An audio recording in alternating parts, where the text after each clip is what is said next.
Good morning, good afternoon, or good evening, whatever time zone you're in, and welcome back to Sip and Talk. Welcome, Sip and Talkers. So for this Sip and Talk, we are diving into a really fascinating piece of Chinese foreign policy news. Oh yeah, this one is something else. The Chinese government called on its own citizens not to travel to Japan unless it was absolutely necessary. Okay, so that sounds like a safety measure, right? You hear that and you think, oh, something bad must have happened. You'd think. But the result, Taiwanese netizens collectively went online and said, thank you, China. And Japanese netizens were just as sincere, saying, thanks for not coming. I mean, that is just perfect. So this isn't some simple travel advisory. Not at all. It's more like a deep diplomatic statement that just turned into this really strange, almost funny online interaction between China, Japan, and Taiwan. It's so strange. And you might be asking yourself, what kind of policy is this? Right. Well, it fits exactly what we've talked about before on the show. Sometimes CCP policy. It talks really tough, acts really strange, and then achieves the exact opposite of what it was supposed to do.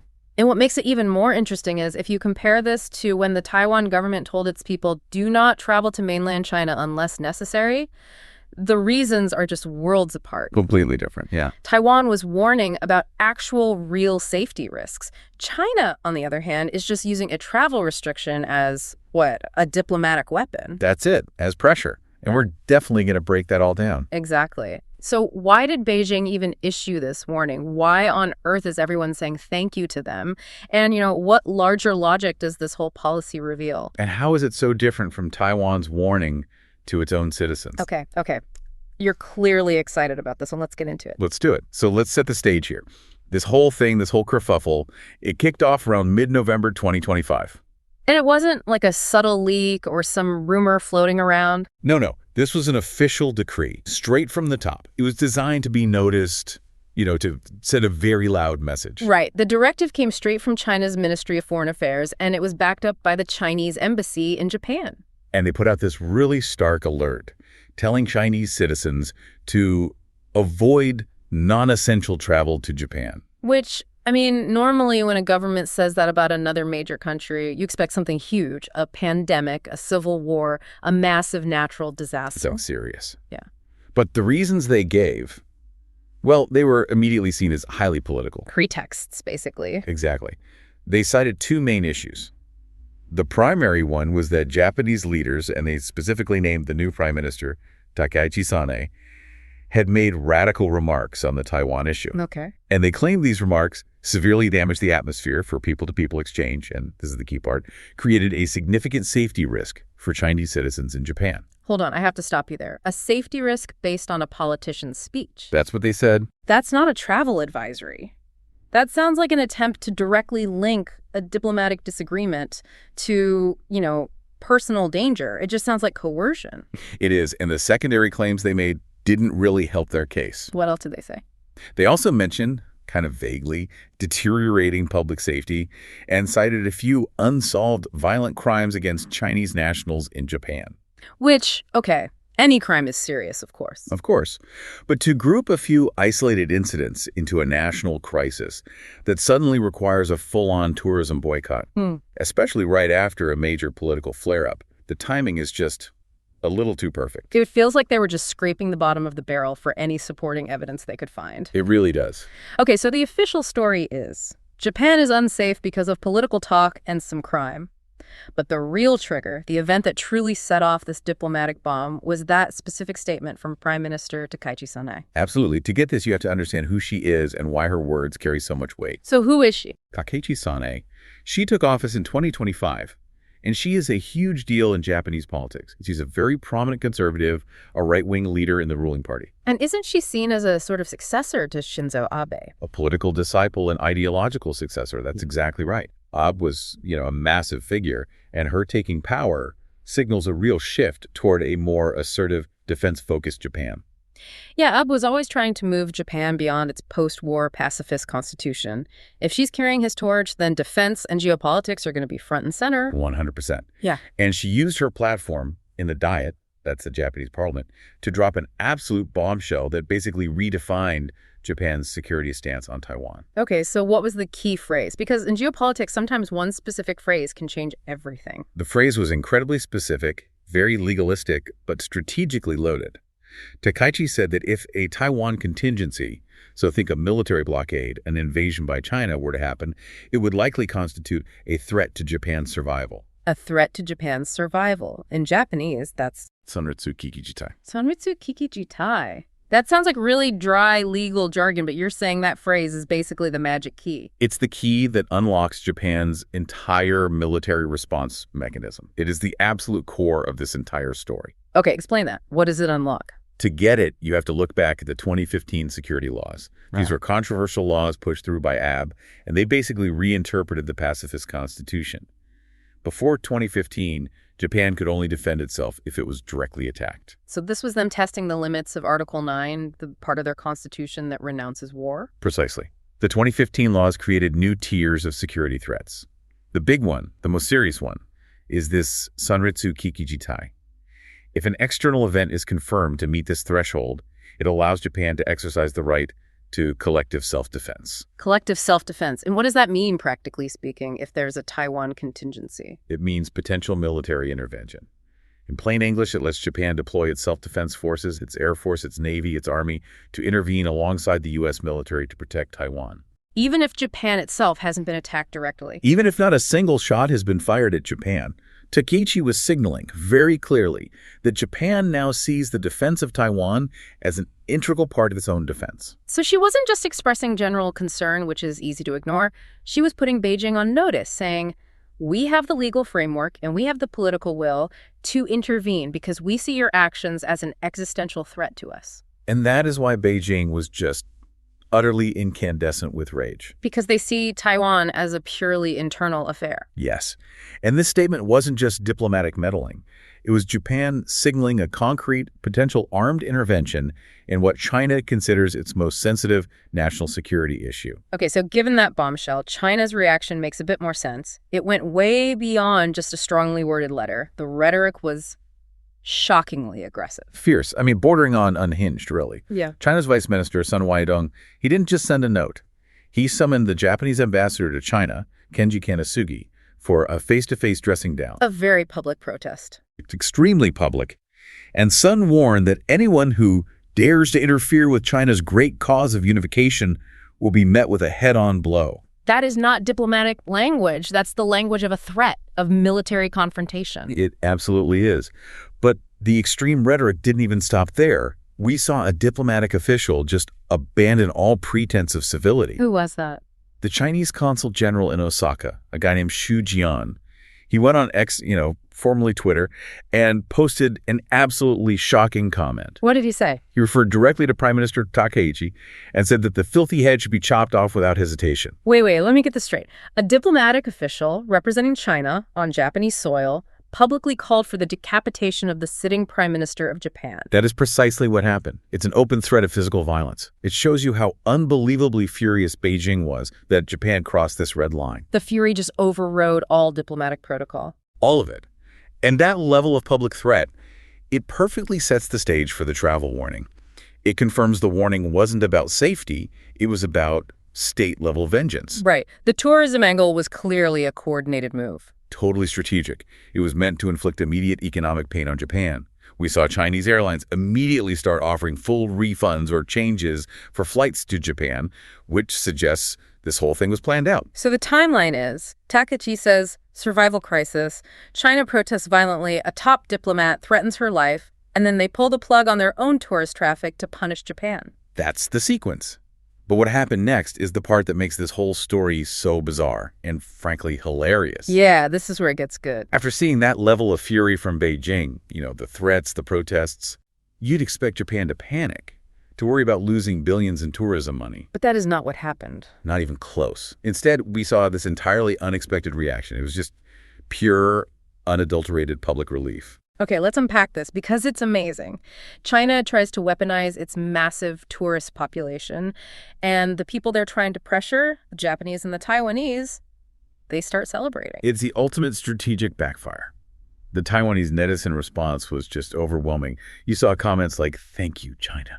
or great news everywhere. And this wasn't just trolling, right? It was based on a real frustration. A genuine, tangible frustration about the travel experience, and specifically about over-tourism. Over-tourism is a huge problem everywhere, but I can imagine in places like Kyoto or Tokyo with these massive tour groups, it must be intense. It is. I mean, pre-pandemic, Chinese tourists were a huge percentage of visitors, and they often travel in these huge packed groups. The main complaints from other travelers were about the noise, the crowding that made famous sites impossible to enjoy, the littering. Just general friction. I've been there. You try to see a quiet temple and there are just hundreds of people shouting into their phones. It kind of ruins the vibe. Exactly. And that's why the social media quotes were so specific and relatable. You saw people posting things like, "Finally, I can go enjoy a quiet Disneyland." I saw that one. It's perfect. Or, "Japan is cleaner now. I'm booking my ticket immediately." The relief was real. So China's message was, "We are punishing you by withholding our tourists." And what Taiwan heard was, "We are gifting you a quieter, more peaceful vacation." It's peak geopolitical irony. And for Taiwanese netizens, celebrating this was a 2-for-1 deal. How so? Well, one, they get a better travel experience. And two, they were simultaneously giving this huge political endorsement to Prime Minister Takaichi's strong pro-Taiwan stance. Which was the very thing that triggered the travel warning in the first place. Exactly. They were basically mocking Beijing's attempt to pressure them. And the Japanese response is pretty much the same. The sentiment was identical. Japanese social media was filled with things like GJ for good job, China, and the very blunt phrase, "Burndo." Which means what exactly? It's a polite but firm way of saying it's better if you don't come, or just, thanks for saving us from noisy tourists. But let's be real for a second. Economically, China is Japan's biggest source of tourists. We're talking nearly 30% of their visitors pre-pandemic. That's a ton of money. Why weren't people worried about losing that? And that's the core of the Japanese perspective. It's this calculation of economic gain versus social cost. Right. So yes, the volume of tourists brought in billions, but the massive crowds came with huge social friction. The strain on infrastructure, the cultural clashes, the degradation of the experience at heritage sites, it had reached a tipping point. So the Japanese public had kind of already decided that the loss of that money was a worthwhile trade-off for getting their cities back? I think so. Yeah. Japan is now actively trying to shift toward high-quality tourists. Meaning what? Fewer people who spend more money? Basically, yeah. Visitors who spend more per person, stay longer, maybe go to less crowded areas, and just cause less social friction. So for the government, losing some mass tourism is maybe an opportunity to build a more sustainable tourism model. So the thank you is this kind of dark humor rooted in relief. Beijing tries to punish them, and Japan just lets out a national sigh of relief. It's incredible. And what really shows how badly the policy failed was the reaction inside China itself. So how did ordinary Chinese citizens react when their government told them not to go to Japan? For the most part, widespread indifference. Journalists at airports like Shanghai Pudong saw tons of Chinese tourists getting on planes to Japan anyway. So they just ignored it. Many of them did. They basically said they weren't interested in politics and they weren't going to change their travel plans over some diplomatic spat. That is a huge loss of control for Beijing. The very people they're trying to use as leverage just shrugged and said, "My vacation is more important." And internally, the policy gained some rare criticism, though it was heavily censored. Some commentators, even former state media figures like Hugh Shijin, were questioning it. What were they saying? They were subtly pointing out the absurdity, like, if the safety threat is so real, why only avoid non-essential travel? Why not ban it completely? And the deeper question, I guess, is, where is the threat really coming from? From Japan or from Beijing's own over-the-top reaction? Precisely. When your own educated people start questioning whether you're restricting their freedom for their safety or for political grandstanding, well, the pressure you're trying to exert just completely falls apart. So it became a PR disaster at home and abroad. A total mess. Okay, we've seen the diplomatic fury and the public irony. Now we have to get into the strategic core of this. Why did Prime Minister Takaichi make that statement in the first place? Why is Taiwan's fate so deeply tied to Japan's own survival? This all comes down to geography and economics. To understand Takaichi's move, we have to talk about the first island chain. For anyone who needs a quick geography lesson, what exactly is the first island chain? It's a series of islands that stretches from northern Japan all the way down through Taiwan and the Philippines. It basically forms a natural defensive wall separating the East and South China Seas from the open Pacific Ocean. And Taiwan is the critical link in that chain. The absolute critical link. And Japan's proximity to Taiwan is, well, it's almost alarming. How close are we talking? Taiwan is only about 110 kilometers. It's barely 70 miles from Japan's southernmost island, Yonaguni. If a conflict starts in Taiwan, Japan isn't just a concerned neighbor. It's immediately next door to the war zone. So any instability in Taiwan is a direct, immediate national security threat to Japan. Absolutely. But it's not just military. The threat is fundamentally economic. This is the real reason for Takeichi's threat to survival phrase. Okay. Roughly 80% of Japan's oil imports, and the vast majority of its trade, has to pass through the sea lanes right around Taiwan. So you're talking about choke points. If those sea lanes get cut off, Japan's economy basically starves. Exactly. The Miyako Strait, the Bashi Channel. If Beijing blockades Taiwan, it effectively controls those critical routes. This isn't just about higher shipping costs. It's an existential threat to Japan's entire energy and supply chain. So her statement reflects that reality. The threat to Taiwan is a threat to Japan's ability to even function. Yes. And this fear isn't just theoretical. It's driven by China's increasingly aggressive military pressure, which Japan sees every single day. What does that look like? Well, the number of incursions by the PLA, the People's Liberation Army, has just skyrocketed. Japan reported that Chinese planes and ships made threatening maneuvers near their air and sea space over 300 times in 2025 alone. 300 times? That's almost daily. It's constant. Japan sees it as a systematic military harassment, a rehearsal for something bigger. Which is why Takaichi's move, while it was explosive, is seen in Tokyo as strategically necessary. It's part of an integrated defense with the U.S. Right. The U.S.-Japan Security Alliance is the bedrock here. They're building an integrated deterrent, presenting a united front. And beyond the military aspect, there's an ideological one. Democratic solidarity. Exactly. Japan sees Taiwan as a crucial democratic partner. They share values like the rule of law, human rights, things they see as a necessary counter to authoritarian expansion. Takeichi has publicly met with Taiwanese leaders to signal this. And what about the economic and tech ties? Because it's not just about shared values, right? It's about dependence. Semiconductors are the perfect example. TSMC, the Taiwan Semiconductor Manufacturing Company, is the world leader in advanced chips. The global economy, and especially Japan's high-tech sector, runs on those chips. So what are they doing about it? They can't just hope for the best. They're putting down massive financial commitments. Japan is investing trillions of yen to help TSMC expand its manufacturing inside Japan, in places like Kumamoto.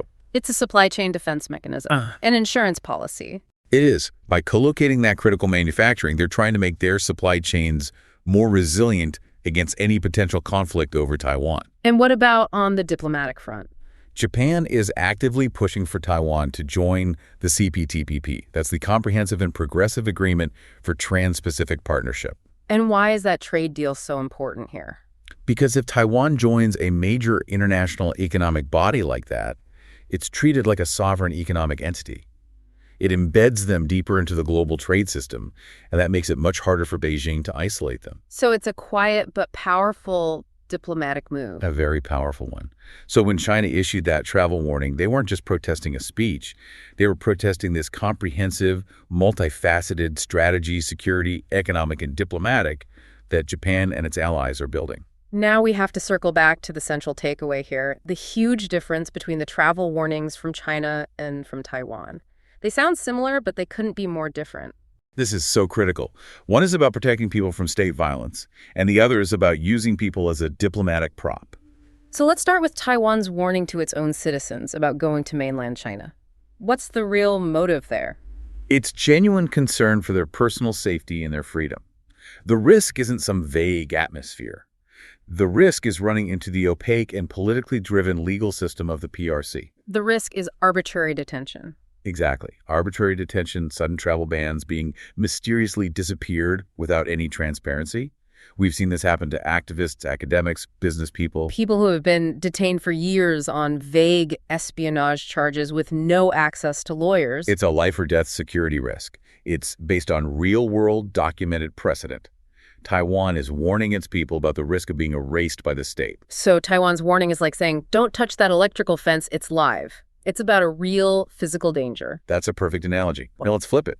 China's warning to its citizens about Japan. what's the real motive? It's purely political retaliation. They wanted to punish the Japanese government for Takeichi's pro-Taiwan stance. And what are the actual risks a Chinese tourist faces in Japan?